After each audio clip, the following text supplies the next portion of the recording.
brought to the light more now. It's everything bolder. Yeah. You had a crazy couple of years. So are you bleeding that into the music of everything, your feelings and all that your fans? Yeah, for sure. On this tape, yeah, it's gonna be a lot of that. It's gonna be a lot of that. Was it difficult to do? Because you don't talk that much, so you don't really express your feelings. We know your music, we know your cars, we know your jewelry, your sneakers, but we don't know Key Glock unless he, fills us in. Only reason why I made songs like this on this tape is because I took a break last year, and I was just taking care of everything, like far as my personal life and at home. I'm like, I couldn't do that by being on the road and in the studio the whole year all the time. So I had to take a pause, like on music. Yo, pause everything right now. Key Glock just stepped back into the ring, and fam, he did not come quiet. You heard that clip. You at the other side. I don't mess with y'all. Some people gonna say that's just Glock being Glock, just regular tough talk.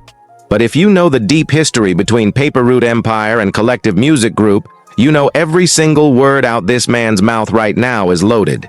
He didn't drop a song. He dropped a declaration of war. And here's what the mainstream rap world completely slept on: Memphis never stopped burning. The war between PRE and CMG never ended. It just went underground. Bodies fell. Courtrooms filled up. And through all of it, one man went silent, went dark, rebuilt himself from the inside out, and came back with the scariest energy of his entire career. That man is Key Glock. And Glocki fam, that ain't just an album title, that's a message. Today, we're decoding every layer of it, breaking down why his return is sending tremors through Memphis rap, and why the deadly CMG versus PRE war, the one that cost Dolph his life, just got reignited. Buckle up. Now let's go back to 2014. Young Dolph is on the come-up, South Memphis bred, independent to the core, building something real with Paper Route Empire. Then Yo Gotti, king of Memphis, CMG boss. Signed to Interscope comes calling. He sees the talent, sees the street credibility, wants Dolph under his umbrella. But here's the moment that changed everything.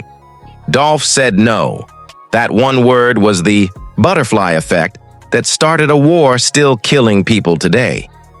He turned down what prosecutors would later reveal in open court was a potential $22 million CMG deal, and he said pass.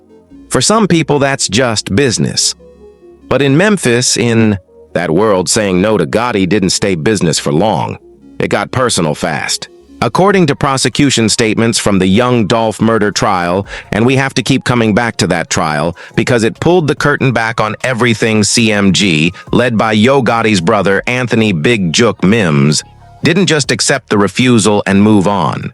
They allegedly made it their mission to make Dolph's life impossible. What followed was a year-long wave of violence that prosecutors argued CMG directed straight at young Dolph, shots fired at his car in Charlotte, North Carolina. Dolph firing, back with records like 100 shots, a platinum track about surviving an ambush, diss track after diss track, incident after incident. And Key Glock was right there watching all of it unfold, standing next to the man he called his brother, his cousin, his mentor. He was in the trenches. This wasn't just his label head's beef, this was family business. But here's what people don't give enough credit for: Glock was running his own smoke with CMG affiliates completely separate from Dolph's war. While Dolph handled the big picture with Gotti and Big Jook, Glock and CMG artist Lil Migo were going back and forth hard. Public disses, subliminals, the whole nine. And Glock didn't flinch once. This is a man who caught an aggravated assault charge in March 2016 after a shooting at an ice bar and grill in Memphis. 3 people hit by shrapnel, Glock arrested, did 90 days. He wasn't rapping about street life. He was living it. He also had his own tension with CMG's black youngster, 2 Memphis heavyweights, 2 different camps, real heat between them. Yet Glock never crossed into the main Dolph versus Gotti war publicly. He let Dolph be the general on that front. But everybody on the street knew exactly where Glock stood. You ride with PRE, you're automatically a target from the other side. Period. Fast forward to 2021, Dolph and Glock are at the absolute peak of their powers. Dumb and Dumber 2 drops, Yellow Tape 2 hits number 7 on the Billboard 200. PRE is winning on every level. And then November 17th, 2021. Makita's Cookies, Airways Boulevard, South Memphis. Young Dolph is shot and killed. This wasn't just losing a rapper. Dolph was the architect, the foundation, the entire reason Key Glock had a platform, a label, a career structure. And in one single afternoon at a neighborhood cookie store, all of it got ripped away.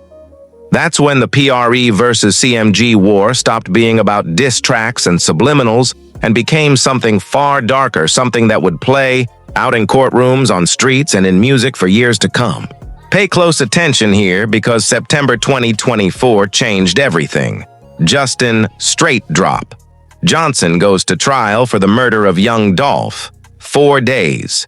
And in those 4 days, prosecutors didn't just convict a gunman, they exposed an alleged corporate-level conspiracy that had the entire rap world holding its breath. Deputy District Attorney Paul Hagerman stood in front of that jury and laid it out clearly. Dolph was building something independent. Something for his people, for PRE, for South Memphis.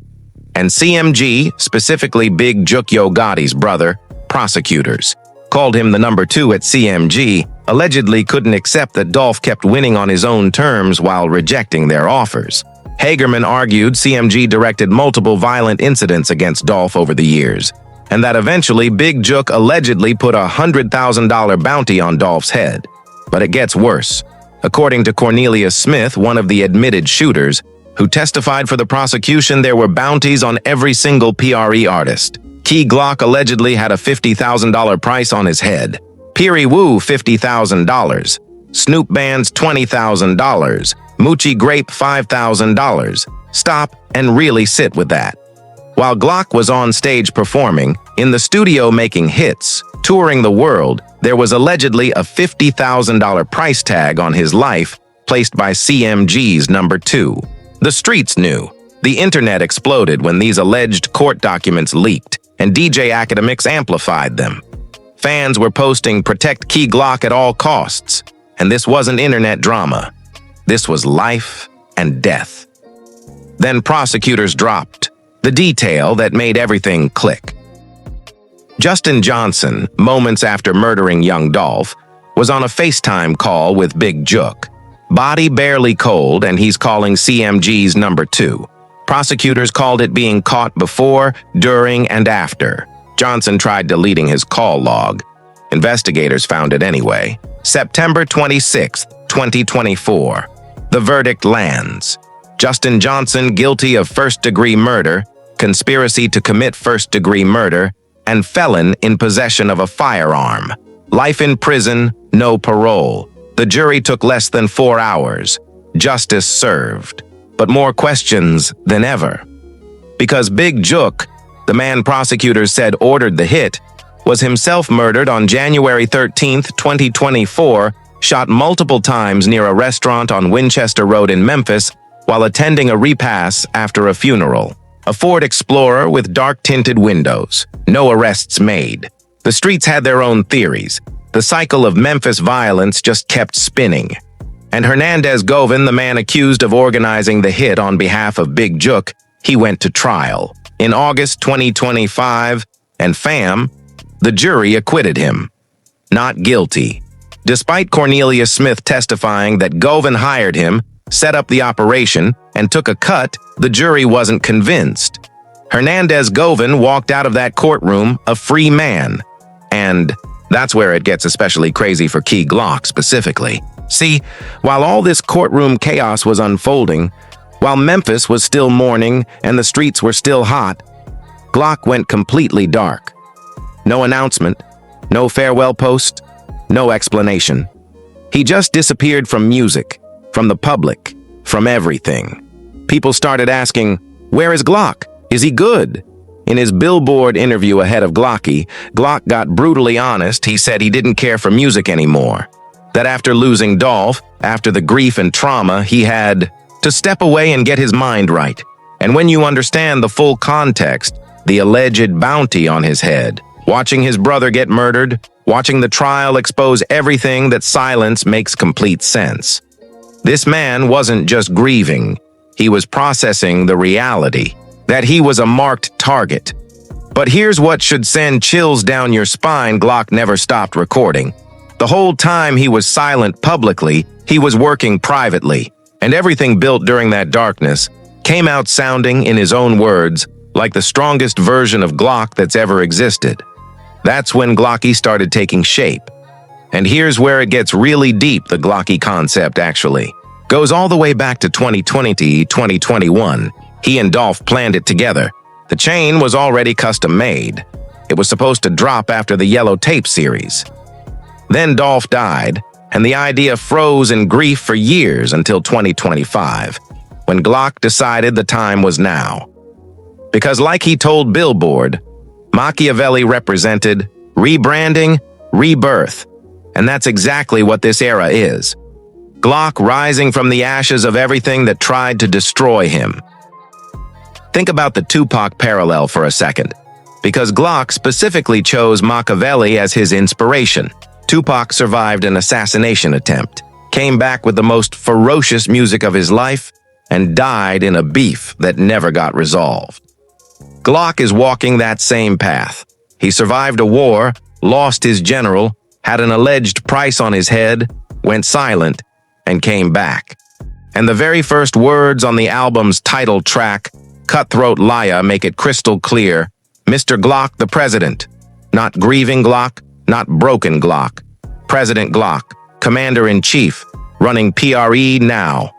And that line, "You with the other side, I don't mess with y'all," that is not random.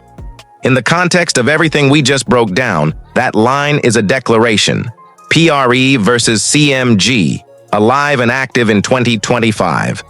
The mainstream press glazed right over the full weight of this moment. But let me tell you exactly how significant it was. May 2nd, 2025, Glock drops through Paper Route Empire and Republic Records a major label deal signed March 13th, 2025.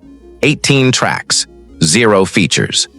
Pure, unfiltered Key Glock, and the streets responded immediately. The album crashed into the Billboard 200 Top 10, hit number 2 on the Billboard Top Rap Albums chart, top 5 on R&B hip-hop albums, and landed number 1 on Apple Music across all genres the day it dropped. Not just rap, all genres. From a Memphis artist who just crawled out of the darkest chapter of his life. That's not just a chart performance. That's the culture saying, "We see you, we've been waiting, and we're riding." Then Beyoncé Queen Bey herself used Gang No Lame as an interlude on the Cowboy Carter tour. Beyoncé playing Glock's music to 60,000 people a night in stadiums worldwide. That's not just a cosign. That's legacy-level validation. That's the universe saying this man is protected. He pulled 2 2025 BET Award nominations, Best Male Hip-Hop Artist and Video of the Year for 3 a.m. in Tokyo. Hot New Hip Hop named Glocki a Top 10 album of 2025. He sold out Red Rocks Amphitheater 10,000 fans not once, but twice. The Glocki Tour, 20 cities, produced by Live Nation. This is not the regional Memphis act from 2017. This is a superstar. But here's where the CMG angle slams back in hard.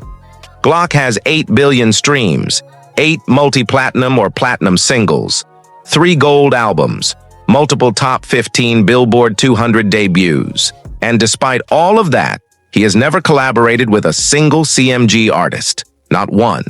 In an era where rap beefs get squashed for the bag, where enemies make songs together, Glock hasn't moved an inch.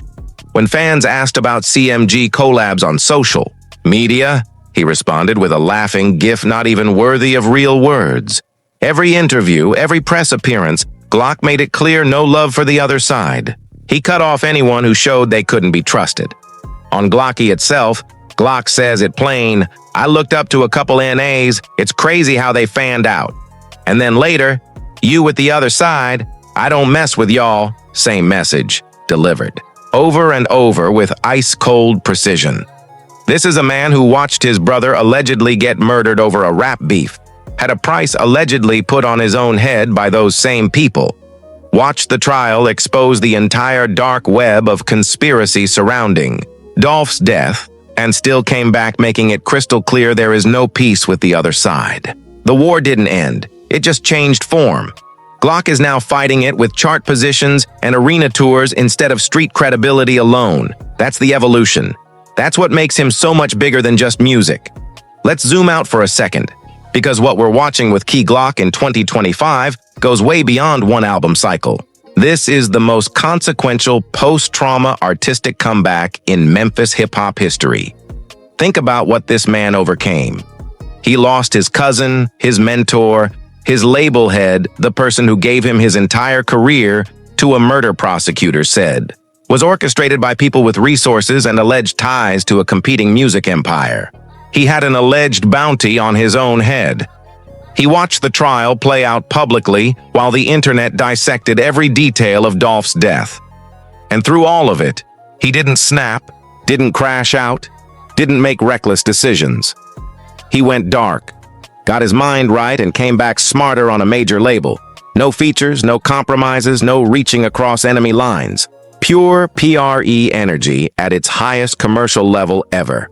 Now here's the real tea about why this reignites the CMG PRE dynamic in 2025. CMG is still active. Yo Gotti is still a major figure in Memphis rap. Moneybag. Yo is still one of the biggest rappers in the game.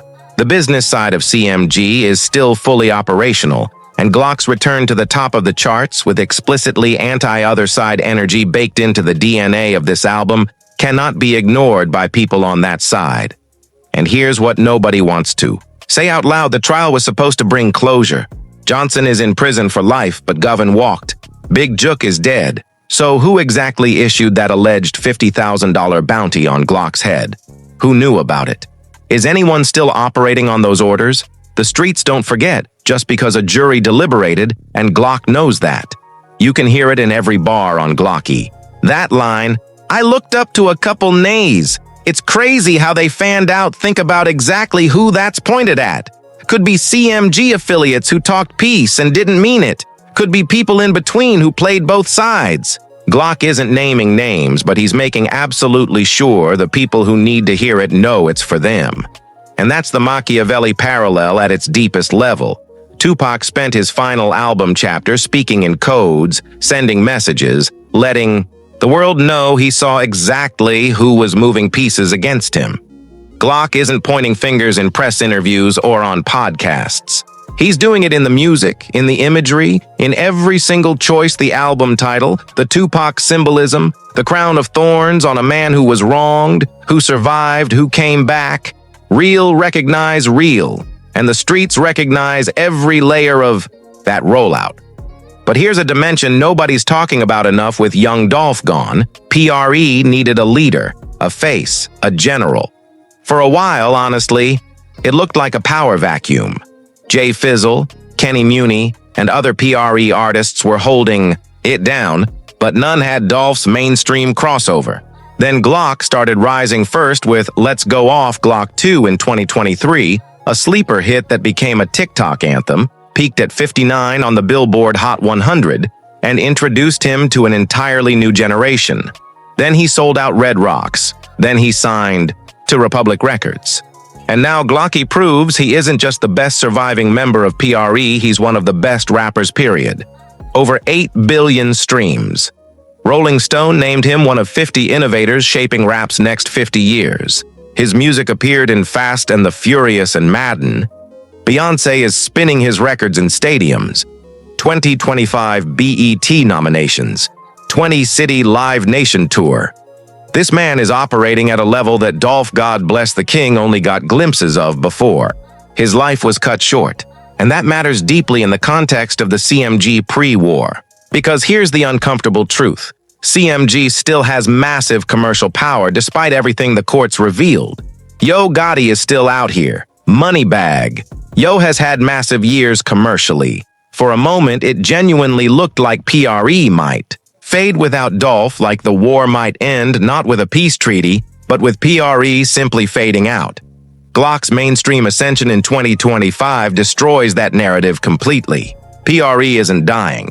PRE is winning. And every time Glock steps on a stage in front of 10,000 people, every chart position, every sold-out arena, that's Glock saying on behalf of Dolph, On behalf of PRE, on behalf of South Memphis, we're still here. We're still winning, and we ain't forgetting nothing. That's not just music. That's warfare by another means. So let's bring it all the way back around because you need to see the full picture we just painted. 2014, Dolph refuses CMG. The war begins. Violent incidents, diss tracks, subliminals, bodies getting involved. Key Glock comes up right in the middle of all of it, cousin, protege, fellow target. November 17th, 2021. Young Dolph murdered at Makita's Cookies. Alleged $100,000 bounty from Big Jook. Alleged $50,000 on Glock's head. Big Jook himself murdered in January 2024. September 2024. Justin Johnson found guilty, sentenced to life. August 2025, Hernandez Govan acquitted. The alleged organizer walks free. And through every single bit of it, Key Glock goes dark, rebuilds, and comes back with Glocki, an album that debuted top 10 on the Billboard 200, earned Beyoncé cosigns, and carries lines like, "You with the other side, I don't mess with y'all." Inspired by the exact Machiavelli concept he and Dolph planned together before Dolph was killed. No features, no peace treaties, no fences straddled, just PRE, just Glock. Uncompromising Memphis street royalty at its highest commercial peak ever. Here's the real T Glock's return isn't just a music story. It's the continuation of a war that never officially ended. In Memphis hip-hop, wars don't end just because courts get involved. The grief doesn't go away. The loyalty doesn't disappear. And the message Glock sends with every bar, every chart position, every sold-out arena is simple: the other side didn't win. PRE is still standing. The general is back. Whether this reignites something in the streets, that's a conversation for people way more tapped in than a YouTube breakdown. But what I can tell you with certainty is this Glocki is not a neutral album. It is a flag planted in enemy territory. And that flag reads, "Long live Dolph, long live PRE." If you're on the other side, you already know what it is. No cap. Now, fam, if this video just connected dots you didn't even know existed, I need you to do 3 things right now. Hit that like button. Subscribe if you're not already riding with us. And drop a comment below. Do you think Glocki was a direct subliminal shot at CMG? Or is Glock purely locked in on his bag and his legacy? The debate is real, and I want to hear where you stand.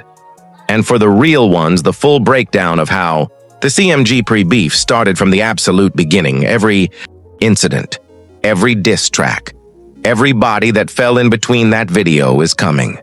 Turn your notifications on right now because you do not want to miss it. Stay locked. Stay safe. Long live Dolph. Peace.